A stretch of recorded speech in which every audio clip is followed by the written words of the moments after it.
Let's face it, folks, difficult people are everywhere. You've got them at work, at home, even at the grocery store. Avoiding them, nearly impossible. Learning to deal with them, now that's essential. Think of it like this. You wouldn't go into a boxing ring without knowing how to throw a punch, right? Same goes for dealing with difficult people. You've got to have a game plan, a set of strategies to navigate those choppy waters. Ignoring the problem won't make it go away. In fact, it often makes it worse. Unresolved conflict can fester, leading to stress, resentment, and even more problems down the line. The good news is, you can learn to manage these situations effectively. It takes effort, practice, and a willingness to see things from different perspectives, but trust me, the payoff is huge.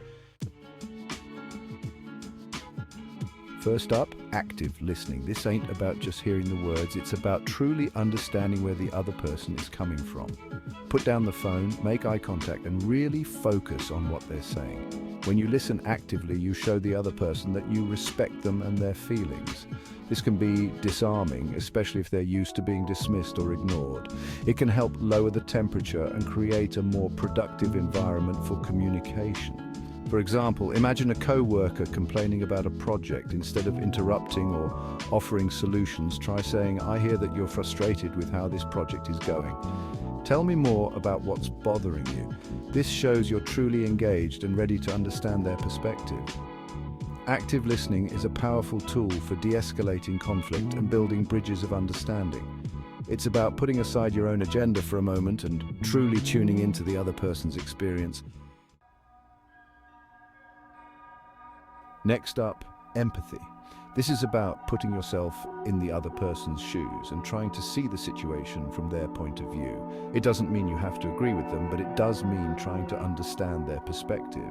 Now, this doesn't mean you're excusing bad behavior. It's about understanding the why behind the what. Maybe your coworker is stressed from a deadline, or your teenager is dealing with peer pressure. When you understand the root cause, you can respond with more compassion and effectiveness. Imagine a customer yelling at you about a mistake. Instead of getting defensive, try saying, "I understand that this is frustrating for you. Let's see what we can do to make it right." This shows empathy and a willingness to find a solution. Empathy is a powerful tool for building connections and resolving conflict. It's about recognizing that everyone is fighting their own battles, and a little understanding can go a long way. Now, being empathetic doesn't mean being a pushover. You've got to be assertive too. This means standing up for yourself and your needs while still being respectful of the other person. It's about finding that sweet spot between being aggressive and passive. You're not looking for a fight, but you're not backing down from what you believe in either. It's about clear, direct communication that leaves no room for misinterpretation. For example, if a colleague takes credit for your work, don't stay silent. Pull them aside privately and say, "I appreciate you highlighting that project, but I want to make sure everyone knows I was the lead on that." You're not being accusatory, but you are clearly stating your role.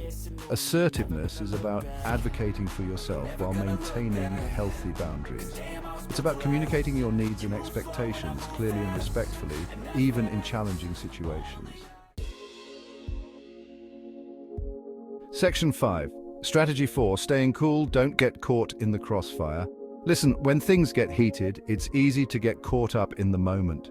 But trust me, losing your cool only makes things worse. Take a deep breath, count to 10, whatever it takes to stay calm and collected. Remember, you're in control of your own emotions. Don't let someone else's bad day dictate yours. When you stay calm, you can think more clearly and respond more effectively. This helps you stay focused on finding a solution rather than getting bogged down in negativity.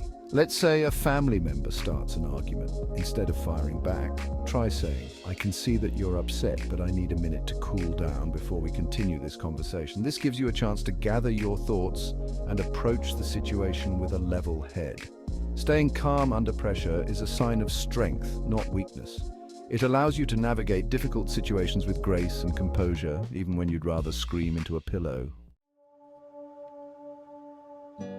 Section 6, Strategy 5, Picking your battles. Is this fight worth it? Here's the thing, you can't win every battle. Sometimes the best course of action is to simply walk away. Ask yourself, is this issue really worth my time and energy? If not, let it go. This doesn't mean you're giving up or letting the other person win. It means you're choosing to focus your energy on things that truly matter. Life's too short to waste on petty arguments and negativity.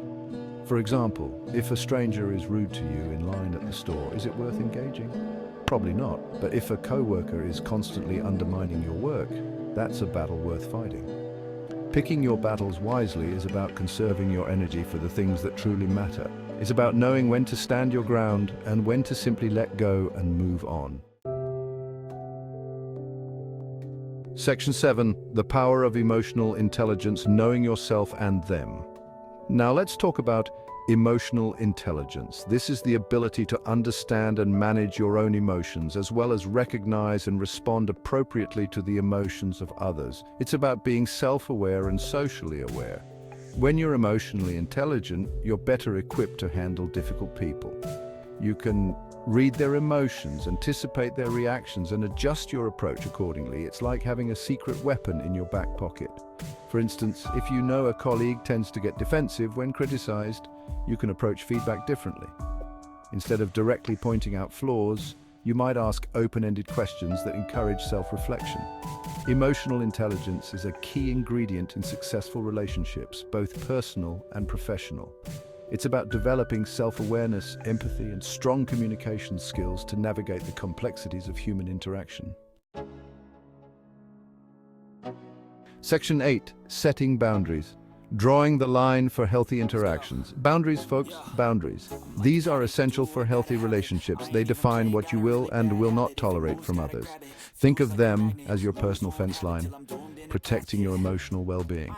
When you set clear boundaries, you're letting others know what's acceptable and what's not.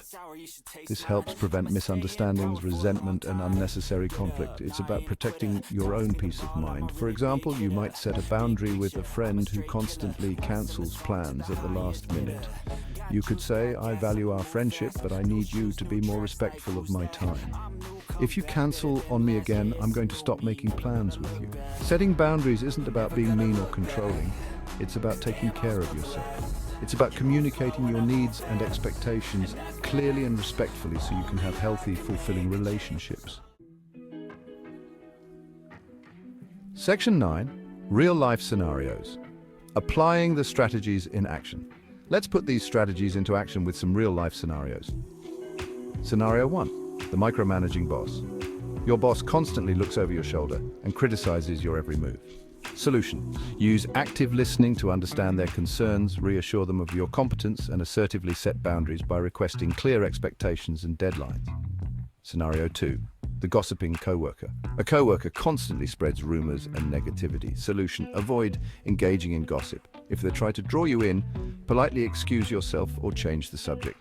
Focus on building positive relationships with colleagues who uplift and inspire. Scenario 3. The difficult family member. A family member constantly creates drama and conflict. Solution. Set boundaries by limiting contact or choosing not to engage in arguments. Focus on self-care and prioritize your own emotional well-being. Remember, these are just a few examples. Every situation is unique, and you'll need to adapt your approach accordingly. The key is to stay true to yourself, communicate clearly, and prioritize your own well-being. Section 10. Mastering conflict for a more peaceful life. Look, dealing with difficult people is never fun, but it's a part of life. By mastering these strategies, you can navigate these situations with more grace, confidence, and peace of mind. Remember, it's not about changing who they are, it's about changing how you respond. When you approach conflict with empathy, assertiveness, and a commitment to understanding, you create the opportunity for more positive and productive interactions. You'll be amazed at the difference it can make in your relationships, your work, and your overall well-being. Don't let difficult people steal your joy. Take control of the situation, set those boundaries, and watch your stress levels plummet. You got this. Section 11. Your toolkit for success, key takeaways and actionable steps. All right, let's recap. Here's your toolkit for dealing with difficult people. Active listening. Truly hear and understand their perspective. Empathy. Put yourself in their shoes. Assertiveness. Stand up for yourself respectfully. Staying cool. Don't let their emotions control yours. Picking your battles. Choose your conflicts wisely. Emotional intelligence. Understand and manage your emotions and theirs. Setting boundaries. Define what you will and will not tolerate. Now take action. Start by choosing one strategy and practicing it in your daily life. You don't have to do it all at once. Small steps lead to big changes. Remember, you're in control of how you respond. Choose peace, choose respect, choose to master conflict.